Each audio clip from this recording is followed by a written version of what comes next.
આજે આપણે આવ્યા છીએ ઉમરગામ તાલુકાની આશ્રમ શાળા જે ગઈકાલે રાત્રે બે બાળકો આશ્રમ શાળાથી નીકળીને પોતાના ઘરે જવા માટે નીકળી ગયેલા. બાળકો રાતના સમયે બહાર નીકળી ગયા. કારણ શું હોઈ શકે?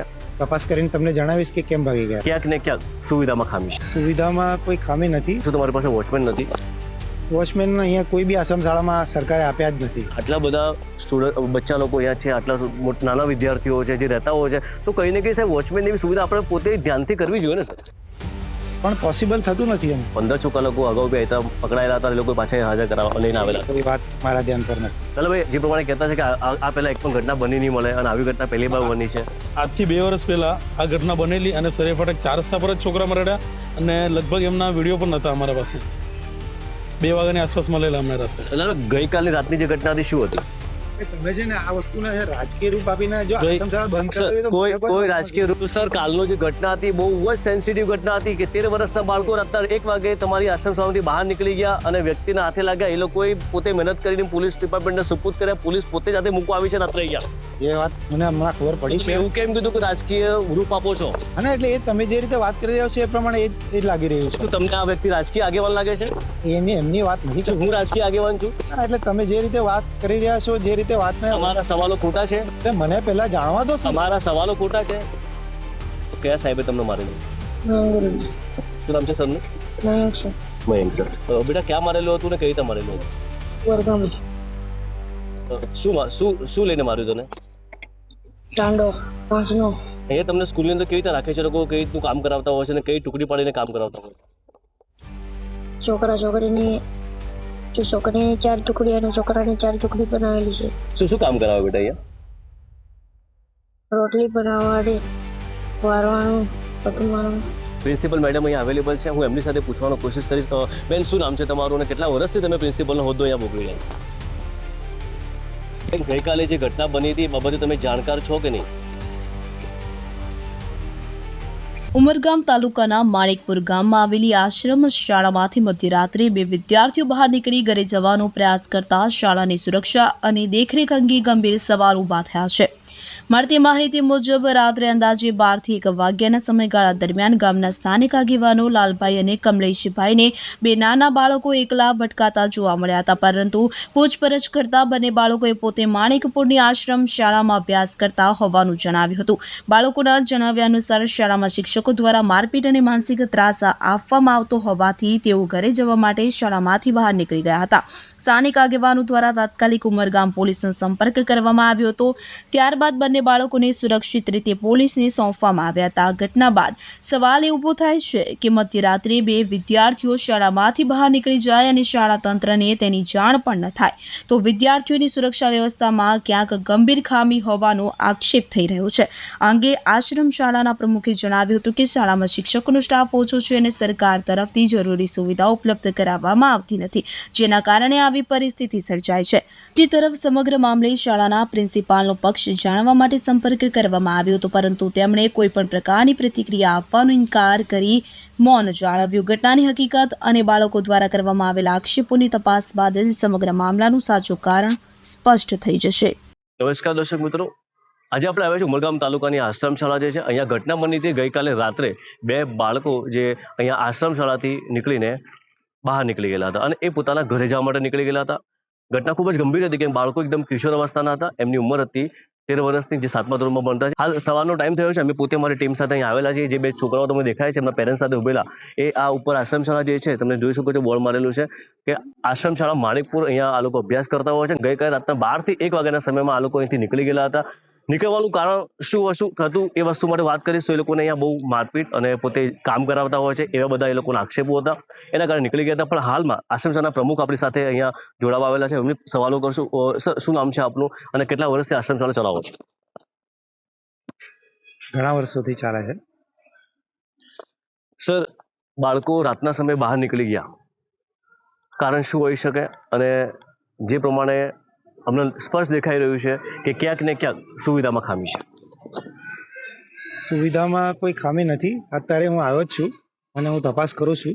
તપાસ કરીને તમને જણાવીશ કે કેમ ભાગી ગયા. સર, રાતનો સમય છે. શું તમારી પાસે વોચમેન નથી?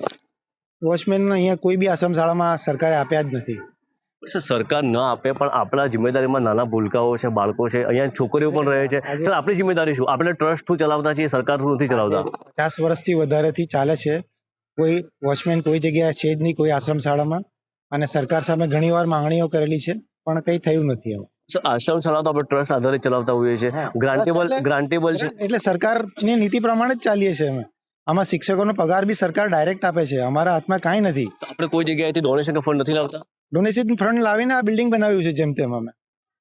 અભ્યાસ માટે CSR ફંડની માંગણી નથી કરતા.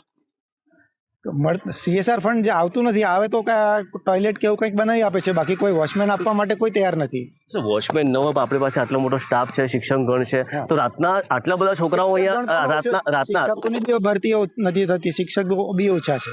સર આટલા બધા બચ્ચા લોકો અહીંયા છે, આટલા નાના વિદ્યાર્થીઓ છે જે રહેતા હોય છે, તો કંઈ ને કંઈ સાહેબ વોચમેનની બી સુવિધા આપણે પોતે ધ્યાનથી કરવી જોઈએ ને સર.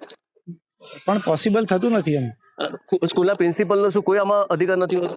નહીં, અધિકારનો સવાલ જ નથી. એ લોકો સાચવે જ છે અને બાળકો આટલા વર્ષોથી રહે જ છે, આજ સુધી કોઈ અપ્રિય ઘટના થઈ નથી એમ. અગાઉ બી સર જે લાલાભાઈએ પોતે કીધું છે, પોતે કાલે મળે કે 15 છોકરા લોકો અગાઉ બી હતા, પકડાયેલા હતા, એ લોકો પાછા હાજર કરાવવા લઈને આવેલા હતા. એ વાત મારા ધ્યાન પર નથી. એ વાત લાલાભાઈ જે પ્રમાણે કહેતા છે કે આ પહેલા એક પણ ઘટના બની નહીં મળે અને આવી ઘટના પહેલી વાર બની છે. આજથી 2 વર્ષ પહેલા આ ઘટના બનેલી અને સરે ફાટક 4 રસ્તા પર જ છોકરા મરડ્યા અને લગભગ એમના વિડીયો પણ નહોતા અમારા પાસે. 2 વાગ્યાની આસપાસ મળેલા અમને રાત્રે. ગઈકાલની રાતની જે ઘટના હતી શું હતી? તમે છે ને આ વસ્તુને રાજકીય રૂપ આપીને જો આશ્રમ શાળા બંધ કરી દો તો કોઈ રાજકીય રૂપ નથી સર. અમે કોઈ પાર્ટીના વ્યક્તિ નથી. અમે કોઈ પાર્ટીના વ્યક્તિ નથી આપીને ચલાવીએ છીએ. અમે કોઈ પાર્ટીના વ્યક્તિ નથી. બચ્ચા લોકોની જે જિમ્મેદારી હોઈ શકે છે, આશ્રમ શાળાની હોઈ શકે છે, જિમ્મેદારી સંપૂર્ણપણે નિભાવીએ છીએ અને નિભાવશું પણ આગળ પણ. તો સર કાલનો જે ઘટના હતી બહુ જ સેન્સિટિવ ઘટના હતી કે 13 વર્ષના બાળકો રાતના 1 વાગે તમારી આશ્રમ શાળામાંથી બહાર નીકળી ગયા અને વ્યક્તિના હાથે લાગ્યા. એ લોકોએ પોતે મહેનત કરીને પોલીસ ડિપાર્ટમેન્ટને સુપુર્દ કર્યા. પોલીસ પોતે જાતે મૂકવા આવી છે, રાત્રે ગયા. એ વાત મને હમણાં ખબર પડી છે. એવું કેમ કીધું કે રાજકીય રૂપ આપો છો? અને એટલે એ તમે જે રીતે વાત કરી રહ્યા છો એ પ્રમાણે એ જ લાગી રહ્યું છે. શું તમને આ વ્યક્તિ રાજકીય આગેવાન લાગે છે? એમની વાત નથી. હું રાજકીય આગેવાન છું? એટલે તમે જે રીતે વાત કરી રહ્યા છો, જે રીતે વાતને અમારા સવાલો ખોટા છે. એટલે મને પહેલા જાણવા દો. અમારા સવાલો ખોટા છે. સવાલો સવારથી આ વસ્તુનું જ્ઞાન 12:30 વાગે અહીંયા આવો છો. 12 વાગી ગયા છે મારા અંદાજે. આ ઘટના ગઈકાલે રાતની 1 વાગ્યાની છે, તો તમારી જિમ્મેદારી શું હોઈ શકે? શું રાતના તમને સ્ટાફ વાળાએ તમને સવાલ જાણ નથી કરી કે આવી ઘટના બની? જો આ બધી વાતો છે ને, no sir, this point of view અને આ જે વાતો છે એ સેન્સિટિવ વાતો છે. બાળકોની જિમ્મેદારી આપણી પોતાની હોય છે. સરકાર ગ્રાન્ટ આપીને ચલાવવા માટે આપણને સ્કૂલ આપી છે, તો આપણી જિમ્મેદારી પર આપી છે. રાજકીય વાતોની વાત કરીને વાત ગોળગો ફેરવવાનો આ એક કન્સેપ્ટ કહી શકું હું. લાલાભાઈ, ગઈકાલે રાત્રે જે ઘટના બની હતી, બાળકો છે નાના 13 વર્ષની ઉંમરના, તમને કઈ રીતે મળેલા અને તમે પછી શું કર્યું? ખરેખર ગઈકાલની રાત્રેની ઘટના જે છે ને બહુ ગંભીર કહેવાય આમ જોવા જઈએ તો. કેમ કે આ તો અમારા હાથે લાગી ગયા છોકરા. બાકી કોઈ જે અત્યારે કેટલા કિસ્સા આવે જ છે, બરોબર, છોકરાઓને કિડનેપ કરીને લઈ જાય છે, એવા લોકોના હાથમાં લાગતા તો આ છોકરાની હાલત શું થતી? એ લોકોને કઈ પણ જગ્યા પર આમ બોમ્બે સાઈડ કે કોઈ પણ જગ્યા પર કાં તો મારીને કિડની બધા કાઢી લે છે, બરોબર, એવું પણ સાંભળવામાં આવે છે. તો આ વસ્તુ યોગ્ય થોડી છે. રાત્રે તમે પાછા એ લોકોને મૂકવા માટે આવ્યા હતા, તમે પોલીસ સાથે આવેલા હતા, એ લોકોની રહેવાની વ્યવસ્થા ને બધું કેવું દેખાયું તમને? ના, રાત્રે અમે પોલીસવાળા સાથે આવ્યા ને ત્યારે અહીંયા લાઇટો પણ નહીં હતી ગેટ પર, ને અમે લગભગ કેટલીઓ બૂમ મારી પોલીસવાળા સાથે, પણ કોઈ અહીંયા અમને જવાબ એવો નહીં મળ્યો. પછી અમે ગેટ કૂદીને અંદર આવ્યા. અંદર આવીને એ લોકોને ઉઠાડ્યા ને પછી એ લોકો ગેટ ખોલવા આવેલા. અને રાત્રે એકદમ ગેટ પાસેથી લઈને અહીંયા સુધી, અંદર સુધી એકદમ અંધારું હતું. એવામાં પાછળ અહીંયા છોકરીઓ પણ રહી છે. અંદર કોઈ જો બીજું પણ આવીને ઘૂસી જાય ને છોકરાઓ કોઈ, તો છોકરીઓની હાલત શું થાય એમાં? જે પ્રમાણે વાત કરી લાલાભાઈ આગેવાન હતા, જે પોતે પોતાના છોકરાઓને લઈને અહીંયા સ્કૂલમાં પાછા પોલીસ સાથે આવેલા હતા. પ્રિન્સિપલ મેડમ અહીંયા અવેલેબલ છે, હું એમની સાથે પૂછવાની કોશિશ કરીશ. બેન, શું નામ છે તમારું અને કેટલા વર્ષથી તમે પ્રિન્સિપલનો હોદ્દો અહીંયા ભોગવી રહ્યા છો? બેન, શું નામ છે તમારું? કેટલા વર્ષથી આ પ્રિન્સિપલમાં કામ કરી રહ્યા છો?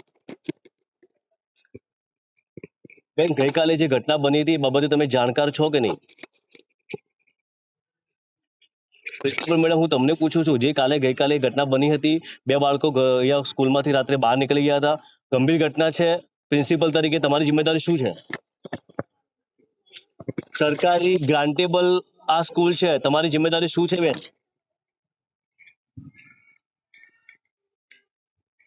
સ્કૂલના પ્રિન્સિપલ જરા પણ કંઈ બોલવા માટે રાજી નથી. બાળકો અહીંયા આક્ષેપો ગઈકાલે કરી રહ્યા હતા. કે અમને અહીંયા માર પડતો છે, કામ પોતાની જાતે કરવું પડતું હોય છે, ગ્રાન્ટેબલ સ્કૂલ છે, સરકાર ગ્રાન્ટ નથી આપતી, પ્રમુખનો પણ એવો આક્ષેપ છે. હું એમના પરિવારને એક વખત પૂછવા માંગીશ, બેન તમારા છોકરા લોકો કેટલા વર્ષથી અહીંયા ભણી રહ્યા છે? 4 વર્ષ. બેન, 4 વર્ષમાં આજ દિન સુધી શું તમારા બાળકોએ તમને આ પ્રમાણેની કોઈ ફરિયાદ કરી છે? નહીં, કાંઈ નહીં. આજે પહેલી વાર એવું થયેલું.